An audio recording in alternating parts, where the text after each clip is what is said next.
Hello, everybody. Welcome back to Cracked Vinyl Club. I'm Geo. And I'm Magda. And today we're going to be talking about Gang of Four. I think a really big disclaimer is in order, Magda. Oh, okay. We're two 20-something-year-olds, and we're about to be talking about one of the most popular punk bands of, like, all time.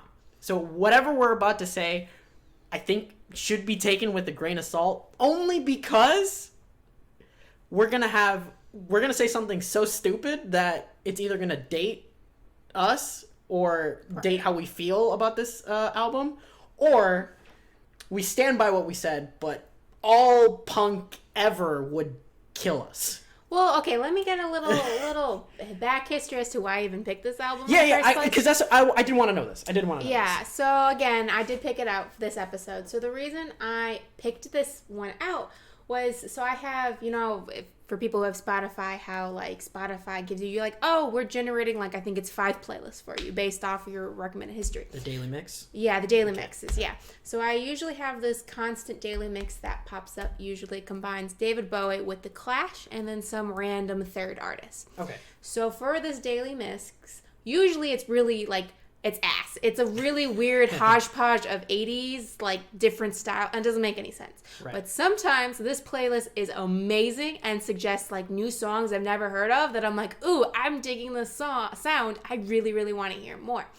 So in this playlist, so it did come out, one of the songs here is What We All Want was one of the ones that played. It was the only one that played, and I really latched onto it because I really, really liked it. Mm-hmm. So I'm like, oh, like, this is a sound that I really like that I never hear. Let me listen to the rest of the album. Okay. So that's why I picked it, because I'm like, oh, I would like to listen to figure out if this is a band I would want to follow or not. Yeah, I was super curious because it almost... and part of me actually kind of hates the story, only because I really loved the fact that you picked this album, because you really attach yourself to a sound that I remember you were trying to look for a long time. Yeah. So it was very... And also, I feel like the need to, even though we're like a couple minutes in, we need to reiterate, we're doing Solid Gold by Gang of Four. Yes. Which is, an 80s, they're 80s post-punk band, one of the most influential bands, like... Why do you feel so nervous about talking about them? Because I'm fine. Because to be honest, again, that sound, for what I wanted from What We All Want, I clicked on it anticipating that was a sound on this album. No. I was disappointed a little bit. Really? Yeah, a little bit. And then, but so my first initial thing, I was disappointed because I wanted that sound, and it's very separate from the rest of them. It almost sounds like the little pop plug that they wanted to draw people in. Exactly. So when I first realized that was not this album, I was a little like, oh man, shit, I picked a bad album. I don't know. But the more I listened to it, the more I'm like, you know what? There was actually a lot of... This was one of those albums that the more you listen to, the more I liked it. Yeah, and I do feel this is post-punk. This is not punk. I didn't keep wanting to say it's punk. It's post-punk. It's very... So the vibes that I got from it on the couple of times that I was listening to it, which... kind of going back to that Spotify thing, I really enjoyed because, unfortunately, the Spotify algorithm sort of generates, the way I listen to Spotify, at least, when it goes through a whole album, it generates a radio based off of that album. I loved the radio that it played. Really? I actually really enjoyed the radio that it played. And as far as with Gang of Four, it was really odd because... The reason why I thought you would really like this album is because it really to me, the awkward, like, for lack of a better term, the awkwardness of, like, the beats of all the songs was very throughout, and it reminded me of Tom Waits. The intonation of the vocals reminded me of David Bowie. The funkiness of the bass reminds me of the Red Hot Chili Peppers. And, like, so it's just a lot of these things where I couldn't tell if this band just influenced all these different things that were happening almost either at the same time, before or after, or they're a product of that time. It's really odd. And I was just very, not unnerved. I was unnerved in a good way. So, like I was explaining with the awkward beats, especially with, like, Paralyzed, like the first song and the last song, it's I feel like I'm the white guy dancing in a black club, and he's kind of like he's trying to be on beat, but he's not. That song is like, a lot of the songs felt like it's not on beat. It's just like, it's just after. You know how so a lot of percussion you consider in eighths. Okay. Or 16th notes, so you go 1 E and a 2 E and a 1. It's almost as each note was played on the E and a. Never on the 1, never on the 2, it's on the rest of the beats. And I was like, oh! Which is interesting. It made me feel so unnerved. Like, I get goosebumps, like almost like a cat scratching on a blackboard goosebumps, and I'm like, oh! Which is weird, because I loved Paralyzed as soon as it popped on, because again, I started listening to it the first time, and I heard it, I was like, oh shit, yeah, this is my jam. Yeah, exactly. Uncomfortable is not at all what I felt at all during this. It's not uncomfortable like it's bad. That's the thing. And I was just sitting there, and I was like, I love this, but why does this feel so fucking weird? That's how I felt throughout most of the album, the non-pop stuff. So that was a very interesting part. And to going back to that question of what you were talking about, Magda, with the with what you want, what we all want. I know Gang of Four. You did know Gang of Four I before did know this. Gang of Four. I did not know that. I did know Gang of Four, and I know specifically What We All Want because I used to work at this gig that was very, very, the owner was very 80s punk. Mm-hmm. He wanted that vibe. Mm-hmm. I have to hate What We All Want because every Monday he would come, and that's the type of music that he wanted playing in the restaurant. And I worked there 12-hour-long shifts. So for the entirety of Monday, I wanted to shoot myself because What We All Want would play 8 to 10 times. Oh, no. Within every 6 hours. And Magda, when I was first listening to this album, that song came on, I had a visual reaction. This visceral reaction of working Monday shifts there, and it took me back to a place where I did not want to be. I was standing there and I was like, get me out of here. Get me out of here. Send help. Because it was definitely one of those things where music is tied to memories. Yeah. But unfortunately, because I met one of the greatest people, one of the greatest friends that I've had at this place, mm-hmm.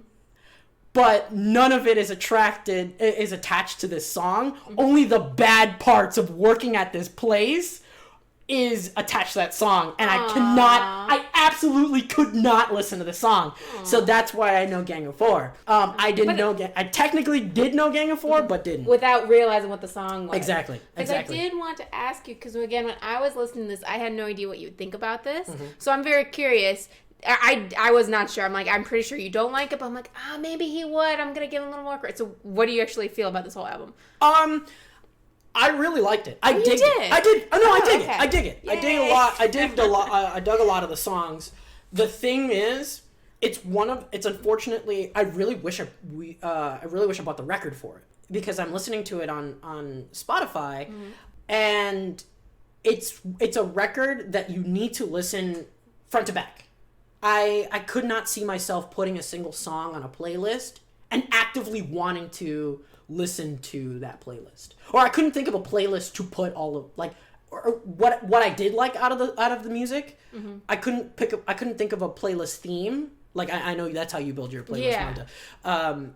I couldn't think of a theme that would fit a song, but I could see myself just kind of like putting it on. There's a couple of albums that I have that are like that, and that's definitely the vibe that I got from Solid Gold. I would agree. It's definitely, you're right. None of these songs, you can kind of get away with some of them. Paralyzed and What We Want maybe are the ones you can kind of put in, but in the end of the day, this is very much an album. You're right. You don't put this on a playlist. Exactly. When you put it on, you dedicate your full attention to listening to it, because if you don't, chances are you will not like the songs, right? And you will not like the album, and you will miss like all that happens. Yeah. You need all your attention listening. It's not something you just put on the back like you do. You need to, and it's not even something you even zone out to. You need to pay attention. Yeah, it's very, very cool. It's very a hard thing to do, and they're not pretentious, I don't think, at all with this album. No, I don't think so. Yeah, that's kind of the thing that I noticed. You need to pay attention. And absolutely. Yeah, absolutely. It was very interesting. It was just definitely very interesting. I feel like the album almost forces you to pay attention. That those awkward beats made me continue paying attention to the song. Like I can't imagine myself not focusing on this music. For me, actually, the thing that was amazing was the fact that, they had a guitarist, they had a vocalist, they had a bassist, they had a drummer. All 4 of those parts played important parts. No one was in the background. Everyone had their own thing doing it, and that's I can't think of another band example I can do that the drummer was just as important as the guitarist, and they were the drummer made the songs, and not even made, because they all made the songs. They all were so, and I don't know if that's just the composition of the songs, or they were all just so talented, or what it was, but I mean it, even the bassist was that, and it was just crazy. I don't know, I was listening and I'm none of them were in the back, even the two. And I was wanting to ask because I noticed the bass was so huge in all these songs. It was very hot Red Hot Chili Peppers vibes, and that's part of the reason why, and this is kind of what I'm talking about. They inspired the Red Hot Chili Peppers. That's what I'm saying, Magda. This is what I'm saying. We can't, yes, they may have inspired the Red Hot Chili Peppers, but the sheer fact that I am equating a Gang of Four with Red Hot Chili Peppers might not be the best thing. That's because they have different sounds. That's getting shot in the head offense. That's kind of what I'm trying to say. There's facts there because the guitarists even produced some of their songs. Yeah, that is true. So that's why I'm you're not shooting the head, because you're right. Ultimately, Red Hot Chili Peppers, and again, if you're ooh, I love the Red Hot Chili Peppers, I like them. That's no guarantee. Because Red Hot Chili Peppers is very 90s. It has that rap with kind of rock almost. Yeah. This is very. It's punk but funk.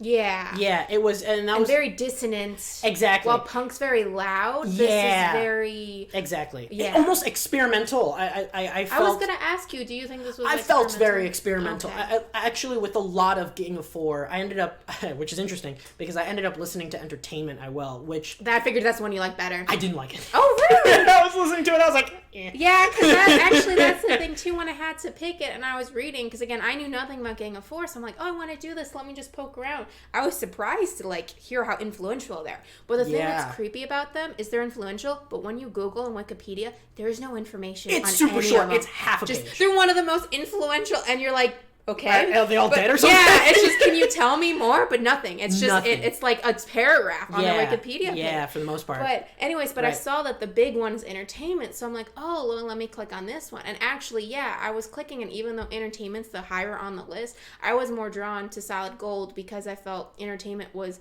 and I really clicked, I perused 2 songs, and I perused 2 songs I didn't know from Solid Gold, and for me, Solid Gold was a little more, creative, almost a lot more avant-garde, the sound was more what I wanted, while Entertainment was still more punk. And I'm I don't necessarily want that loud in your face sound that they seem to be going for Entertainment. I was more, okay, I'm just gonna go with my gut. I want to listen to Solid Gold. Absolutely. And it was a very, very solid pick. I thoroughly enjoyed it. And you're right, no part felt lackluster. Yeah. Though for the most part, I think this is just me, but I cannot understand the British accent, especially the British singing. Half the things that David Bowie is saying in his music, I cannot hear. So, what'd you think about the lyrics? Is kind of where I wanted to go with that. Actually, the one thing, even when I was applauding, the instrumentals were a lot better. The vocalist was not very. I wasn't digging him. He's not very charismatic. In terms of, because again, I really like the Clash. So I like the erratic kind of singing of the one vocalist and everything. For this one, he's not as charismatic. He's not as jumping with his vocals. He's very flat. He's almost sometimes talking instead of singing. So that's where I'm kind of I was worried it would take away. But after you listen to it a few times, you're kind of accepting that it is what it is. Which again, and that's why I'm the instrumentals were just amazing. I really liked them. It was very surreal because honestly, for the most part, even then too, what I was trying to more hone in on the guitar for the most part, and it's very simple. It's very simple style of strumming throughout the entirety of the album. But yeah, it's incredibly effective. It's probably just the placement of where it is on the beat. It just feels so weird. Again, in a good way. It just feels very weird. No, and that's why I'm like, I don't know if it was just them as talented musicians or how it was made, because usually when you listen to songs, you feel like they're made, okay, here's one layer, here's the other layer, and you can tell there's some sort of... There's like blending. Or even, not even then too, not even blending. Usually when you listen to music, it's very formulaic. Okay. And I was anticipating, and all rock and roll, I don't actually like classic rock. I think it's boring because it's formulaic. Like, it's the same formula. Everyone stays in their lane. That's fair. And this one, it's amazing because it is almost blended. They almost don't care about the formula. They're playing as a unit, and all of them are contributing. It's not just stay in your lane. They're all making this music, and it's just like, I don't know. Again, I don't know if it's just how they wrote it or what, but it's actually really terrific. There's very few albums or groups I can think that can do this so successfully. Maybe jazz musicians. But... I felt Tom Waits. I felt a lot of Tom Waits' the name of the album is Swordfish Trombone? Yeah. Yes. So Swordfish Trombone. And that's usually, you're right, that usually it's almost one musician the way they blend it, because Tom Waits and David Bowie, Station to Station, he does it like that exactly. too. But that's why I wonder, it was like the whole group, I don't know. But I thought just the way that they composed it was just really, really great and really interesting.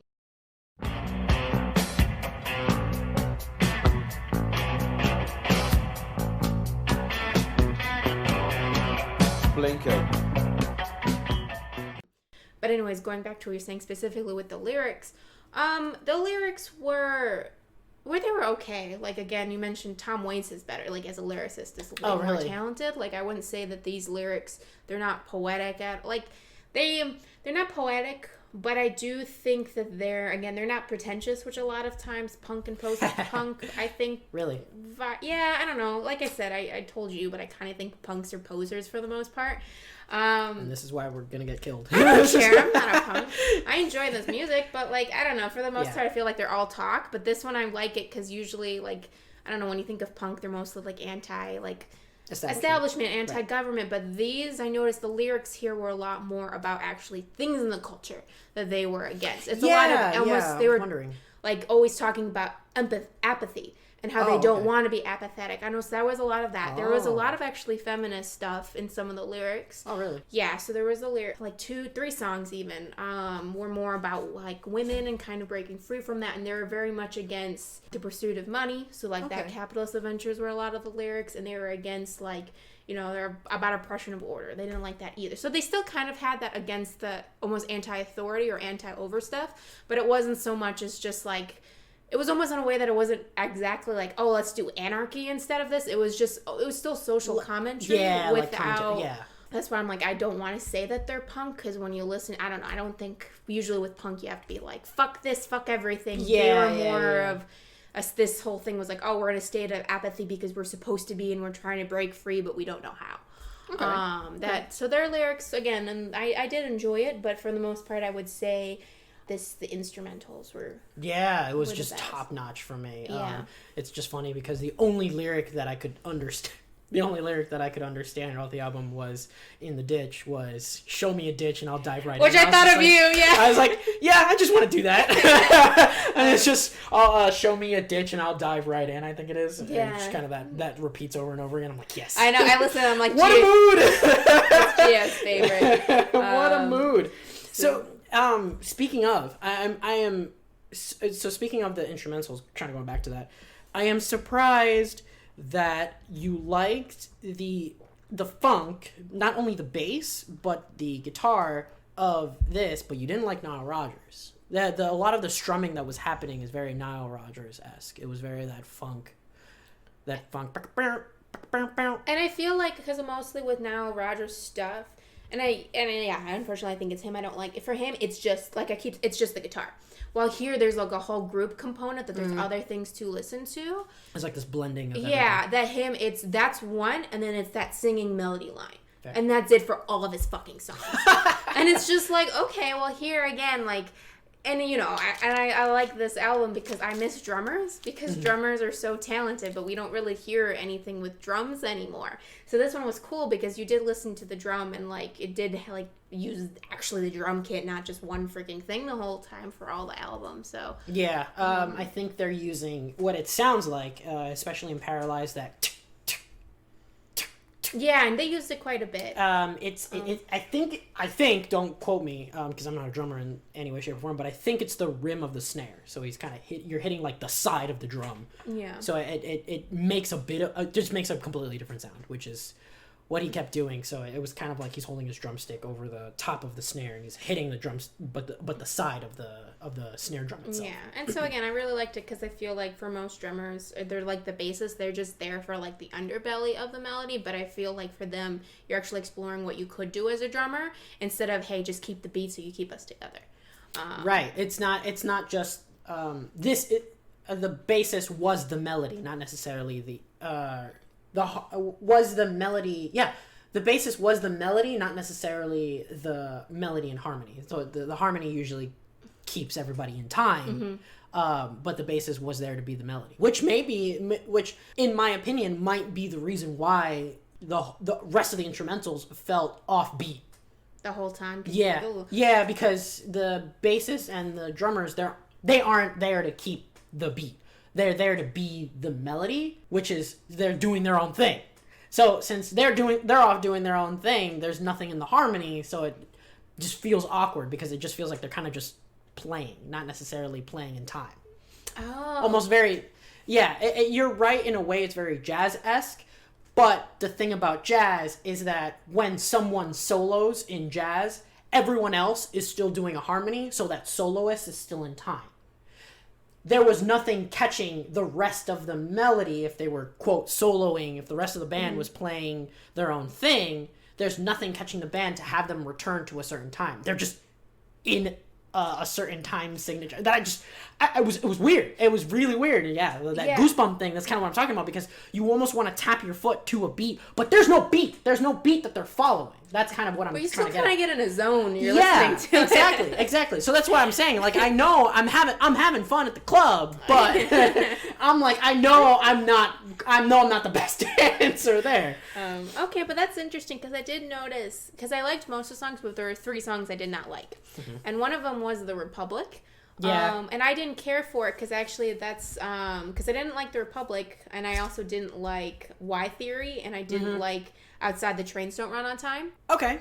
So I didn't like the Outside the Trains Don't Run on Time and Y Theory because I feel like, again, I'm like, oh, they mesh really well. Those two, I'm like, oh, they just sound like chaos at some point. Like they couldn't, like it wasn't well put together. But right. Then for and the Republic, that's where I feel like it falls apart. And then for the Republic, I'm more of like, they almost didn't have chaos anymore. It was like a lot more ordered than the rest of them. Oh, okay. So it was just a little more boring to listen to because I feel like there was less parts playing all the time. Oh, it's a very wild. It's just a very wild thing to think about, that we wanted to that they had on one hand too much order and it was not a good song, and then they had too much chaos and it wasn't too good song. So that makes that the rest of the album sort of this like great balance of chaos and order, which that's unfortunately what punk is.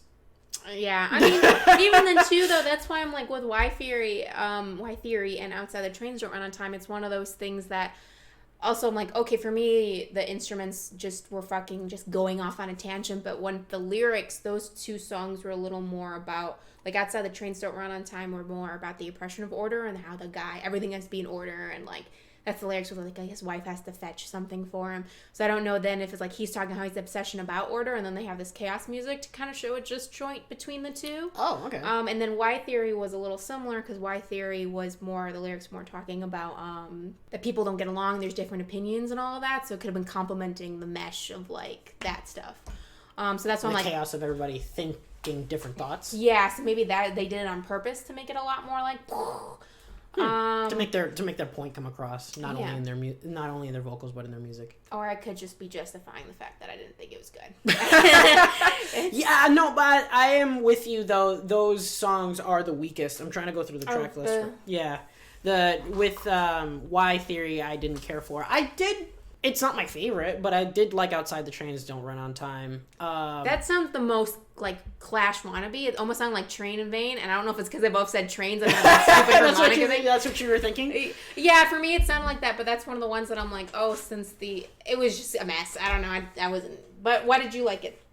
I didn't mind it. I just didn't mind it. I felt like it flowed very well, but it was kind of just that I was getting in that zone of when I don't care for a song, I'll just forget it. Okay. So it was with Outside the Trains Around Time. I felt myself doing that, so that's why like the middle portion of the album doesn't really ring a bell. And then it gets to that last song, or it gets to A Hole in the Wallet, which I really liked. Yeah. And then the last song, which is a callback to the first song, and yeah, He'd Send in the Army.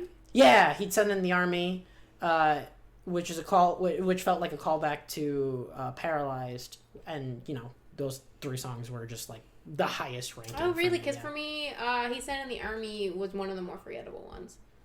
Really? Yeah, for me, I was just like, it's interesting. What was the callback to Paralyzed? Because for me, it was like, oh, this wasn't the best way to end it. But actually, if you felt there was a callback, maybe it felt very circular in that sense, where it was kind of just like, I almost felt like if I just were to put, like, He'd Send in the Army was a reprise of Paralyzed. A lot of the, for lack of a better term, I want to say, if a lot of the notes and the feeling and the mood of Paralyzed was in He'd Send in the Army. Okay. And that's how I felt about it. And since I liked the vibe of Paralyzed, I was just like sold with He'd Send in the Army. Okay.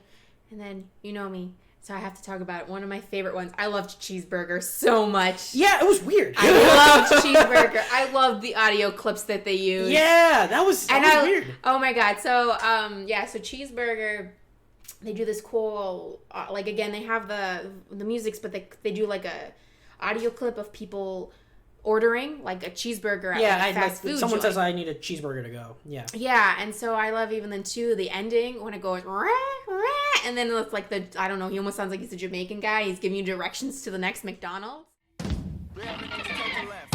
You go down 29th Street, and you take a right there, and you see the diner on the left, and right there in front of the Exxon Street, right there, you'll see it, McDonald's. Like, is that what's happening? Yeah. Oh. So it's just on the lyrics are more like, it's very actually, and I thought you would love this song because it's like anti-capitalistic. It's sick. Like, yeah, that's why. I could not understand anything that they're saying, Magda. I could not understand any. No. In Cheeseburger, I'm like, okay, cool. And then the only thing I can think of, it just sounds like there's a radio being changed in the middle of it. So someone's like tuning through different stations, so it sounds like there's this station happening and this station happening, and it just reminded me of Songs of the Deaf by Queens of the Stone Age, which basically they do the same thing. So no, because the whole like the story is about the guy's like he's constantly driving around like going from like almost my feeling is almost like he's a salesman or something, but he keeps going to locations all the time. He keeps going to work all the time, so he doesn't have any time to stop. So he's constantly stopping to order food, which is a cheeseburger. Oh, okay. And so he's kind of like, is that all life really is, kind of? And so that's why even then too, I'm like, oh, I like the parallel between the guy working and you're so numb that you just order this cheeseburger to like this whole, I don't know. I liked cheeseburger. It's really cool. Oh, shoot. And I love the fact that they ended it with the directions to McDonald's, because the whole time they don't mention like any fast, just the cheeseburger and like the ordering of like the woman like, I got a cheeseburger to go, and like all this other stuff, and then it's like, yeah, you go over there, and right there it's McDonald's, and then the song, and I'm like, oh my god, yeah, that's man, incredible. you need to listen to the song again. Magda, I swear to God, I could not understand a word that they're saying, so I was just like, yeah, cheeseburger, yeah, cheeseburger. I thought you would love this song. No way, yeah, because it's probably also kind of the only other thing that I can test this to is probably like, yeah, the whole obesity thing that was probably happening in the 80s. Not necessarily in the 80s, because apparently everyone was doing coke in the 80s, but but yeah, just the idea of like not being able to have a home cooked meal, and just like a lot of culture has been stripped away from that, and just to have like a salesman basically portray a lot of what is wrong with America. Well, because it's what I think. Like, oh, there's a McDonald's near our house, and I swear to God, every single time I'm driving home, there's someone always turning into the McDonald's. Yeah. No matter what time of day it is, someone's turning into the McDonald's. Yeah, there's someone turning into the McDonald's. I've seen a couple of lines on my drives to and from there, and people it's just, love their McDonald's. Yeah, and it's nuts. And I think our neighbor, who's a good friend of mine, he's just like, oh yeah, my wife and I made a point not to go to the McDonald's because it's just that close. Like, I can't. Which, I mean, yeah, I get it. Yeah. Oh my God, I did not realize those lyrics were that crazy. Yeah, I mean, it's not crazy, but I did. Just anti-capitalistic. Yeah, I really liked how the audio clips like added to the whole feeling of everything, and Wow, I really have to give that another listen. I actually wanted to. That's part of the reason why I asked you about the lyrics, because I wanted to hear your take on that, and that's part of the reason why I wasn't really paying attention to the lyrics, which is A, another reason I should have gotten the record, and B, I figured you filled my gaps. But yes, I'm glad you got to that point, because I was just like, I remember reading on the Wikipedia that they're just like, yeah, their lyrics are super anti-establishment and, very punk. And I was like, oh. I would say they're better than punk lyrics.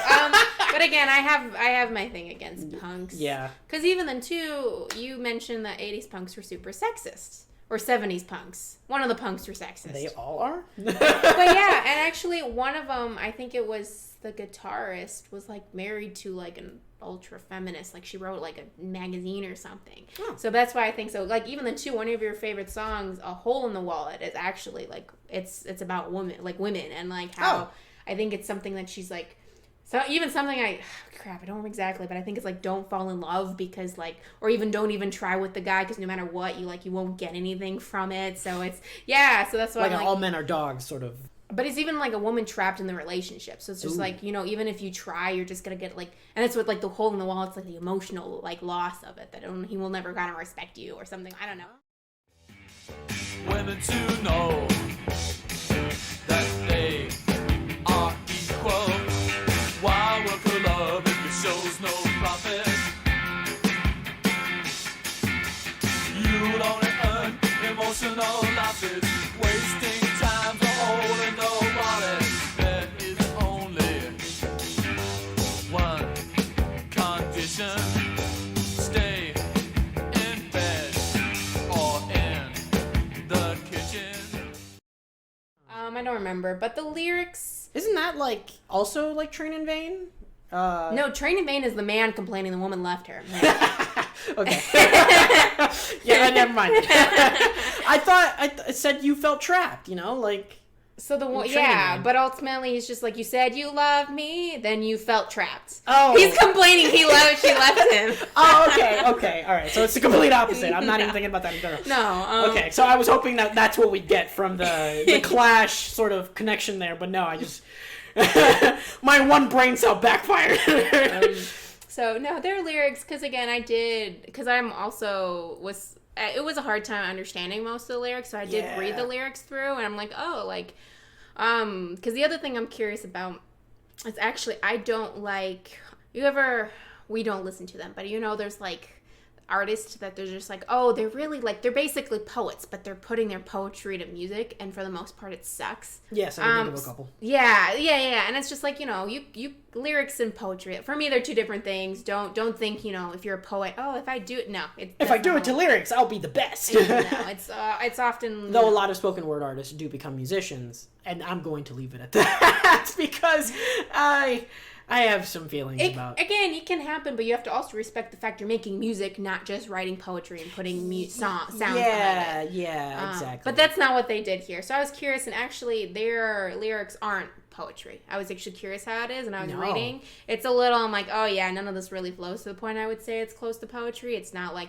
rap or anything that you can argue it is. And that's why I'm curious, like the lyrics, in a sense, they're not amazing, but they're to the point, and it makes sense with it. Yeah, that's all I have to say.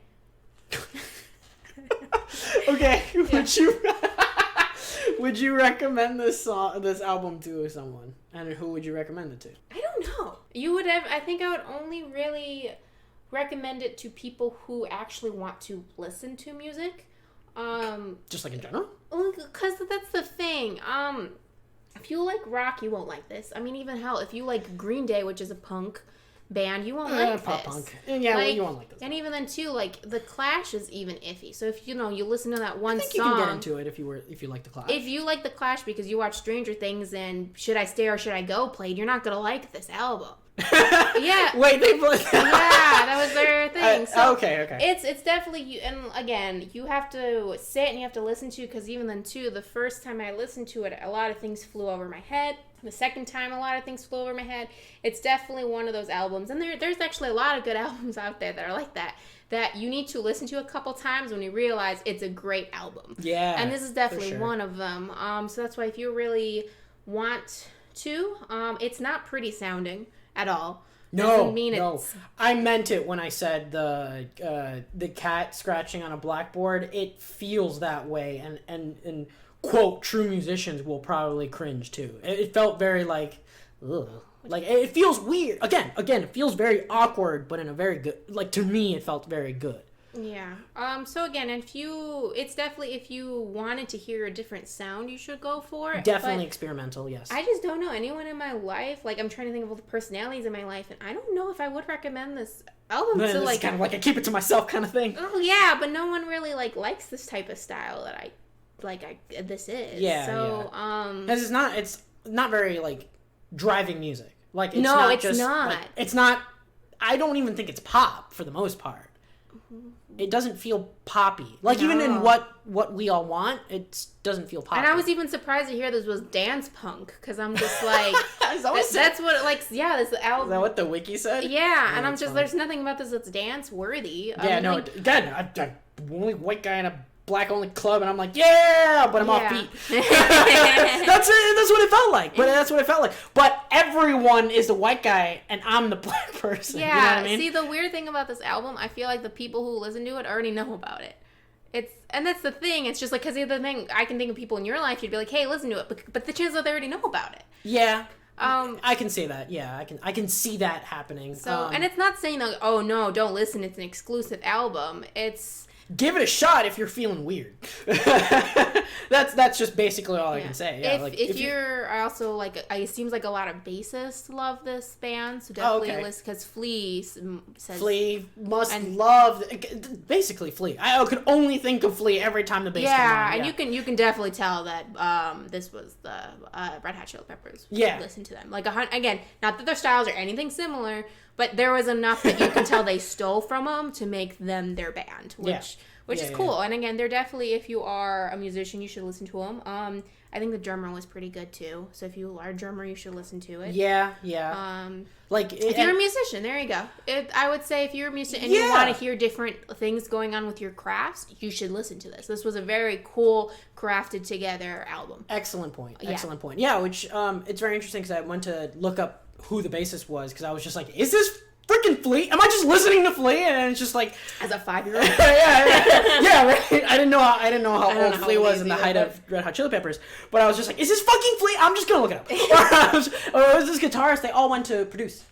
They all went on to produce music. So they ended up being very good in their craft, whatever it is. Yeah. So they did a lot of what people are doing now, but in the opposite way. So would this, because you know drone metal, was any of this similar to drone metal or not at all? I did have inklings of drone metal in my brain especially when I was listening to Paralyzed, and the thing that keeps rattling around in my brain even while we're recording, like there's a part in, I don't even know what song, but it goes dun dun dun dun dun dun dun dun dun dun. I think it's The Republic. Dun dun dun dun dun dun dun dun dun. Yeah, I know. And it's kind of like this creepy sounding.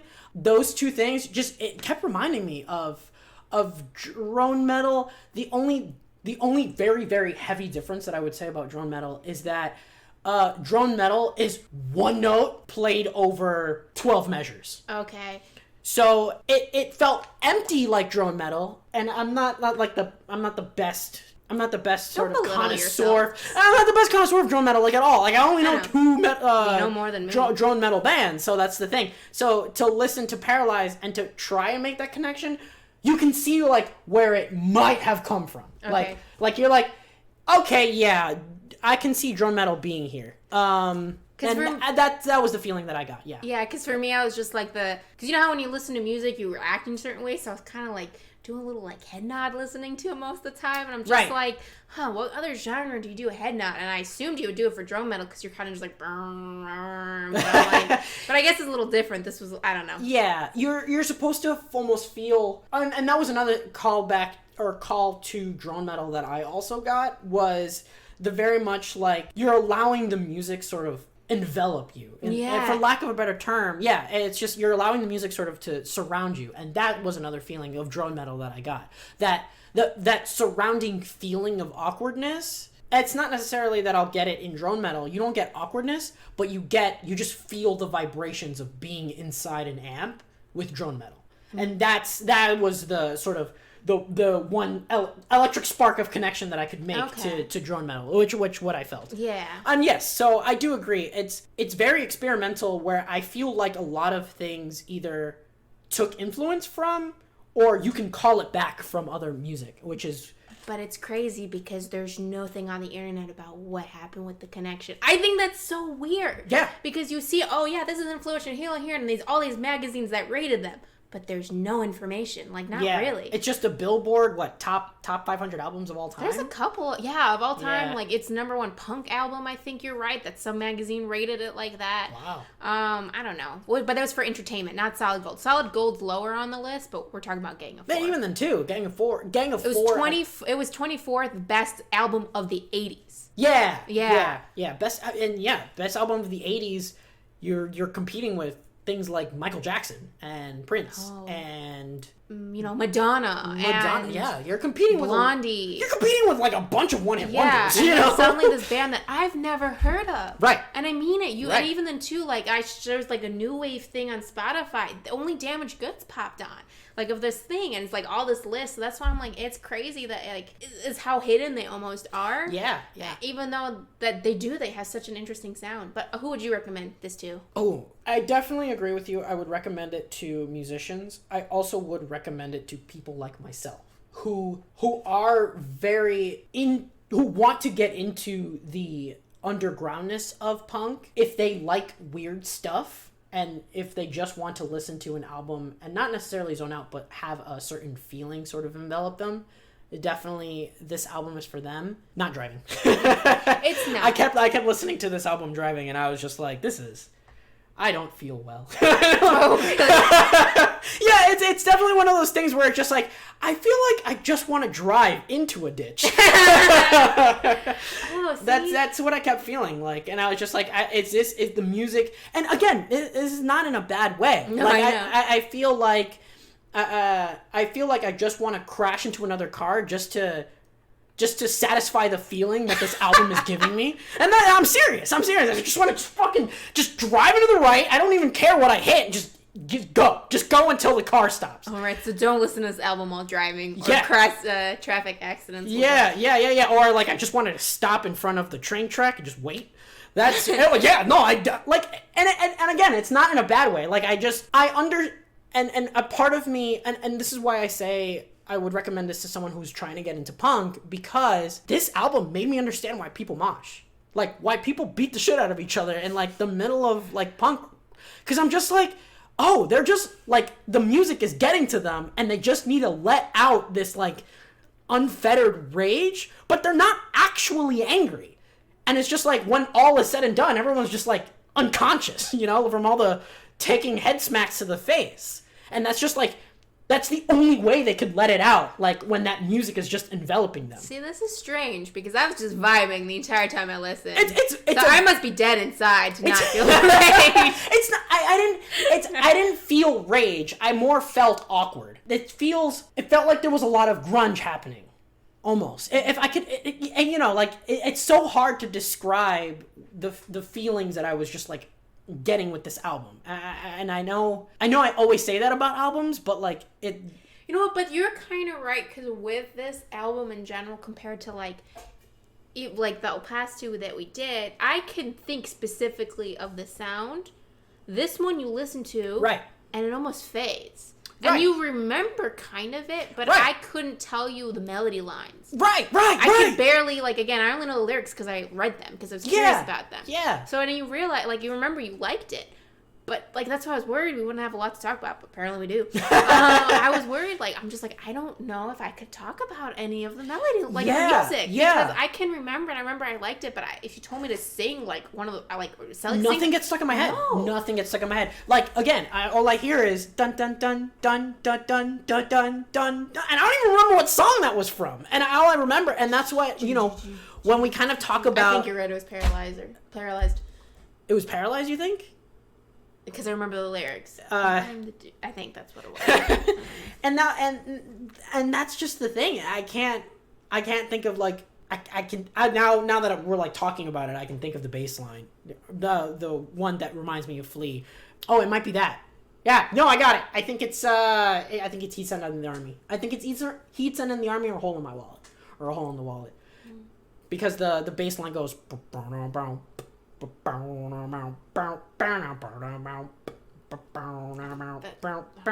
Yeah, but yeah, either way, it's that very funk heavy bass line that I really enjoyed. And I can only think of the I'll take a cheeseburger to go. That's really just funny because I remember the ending. You go here, right there. Yeah, that's McDonald's. That's how it ends. Wow, that's incredible. We're gonna listen to that when we stop this because I'm like, I need to sit you down and listen to it. Yeah, we're gonna listen to Cheeseburger. You need to sit me down with all the lyrics. But again, that's what I was hoping for. I was just like, oh, maybe Magda's understanding this more than I do. Because I'm like, I just did. I could not. What is he saying?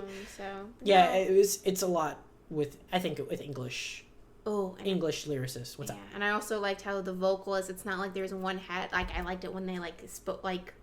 There was like they all were kind of vocalists at some point. There was the head one, but then they talked in a group. But they were talking to each other? No. They were. There was one song that they spoke all in unison almost, but they also were very good at like one person would say, then there's kind of other stuff, but. They're just very good. As a group, they worked very well together. Yeah. Are you thinking of In the Ditch? No, I think it's If They Could Keep It All for Myself. They're like chanting almost. Oh, okay. Yeah. Oh, okay. Yeah, I got you. Yeah. Well, any final thoughts, Magda? No, but as much as I said I don't know who I would recommend it to, I do recommend the album. Heavily recommend this album. It was pretty solid. Solid gold. Yeah. Yes. So I'm glad we took this journey because I'm so surprised you liked it. Really? I thought the no driving would throw you off and be like, I'm kind of surprised. Oh, because of the driving music. So again, there was no driving music. My next point was going to be I'm most likely going to forget about this album until I pull it up again and be like, yes, I need to get this record. But a lot of what Spotify ended up recommending me based on the radio, I thoroughly enjoyed. I noticed you have like several new like web pages of artists popped up. Yeah. I was just like, yes, let's go. Like, so I think I got the Wipers. I only know the song name. I don't remember the band, but Vietnam. It's two words. It's split into 2 words, which is I like that song. It was it was just a lot of the Wipers, which I think it might be a band that I'd be getting into next. But I'm super glad we took this journey because this is definitely like, okay, now I know. I almost got the feeling of. I think I know why punk headed in the directions that it did. Like, when you think of punk, especially when you think of political punk, yes, it's very, like, loud driving music, but I feel like there's a subset of punk that's very, like, again, that goes into more nu metal stuff. Or, not nu metal, I'm sorry. That goes into drone metal stuff. That goes into, like, metal-ish, but, like, the feeling of metal, and it has really good lyrics. And it's constructed well. Yeah. Whereas where you think of punk as being this just like loud, obnoxious teenagers. Yes. Yeah. For lack of a better term. So no, I'm very glad. And I am interested in post punk, so I will look more into that. Yeah. And very, very time waits. But yes. Also. Yeah. So yes. So if you feel like again really concentrating and listening to something, listen to Solid Gold. Yeah, all right. Well, again, thank you for taking this journey with us. What's the next album? It's your turn to pick. Yeah, I was going to say. So I decided to do Head Over Heels by Chromeo. So that'll be good. So that'll be next month's episode. So we'll see you then. See you then. Bye. Bye. Thank you for listening to this episode of Cracked Vinyl Club. This has been Geo, and if you liked it, please leave a like on SoundCloud. Give us a follow there too. We're also on Twitter at CR Vinyl Club, or you can just look us up, Cracked Vinyl Club, and stay tuned for next month's episode. Thanks. Bye.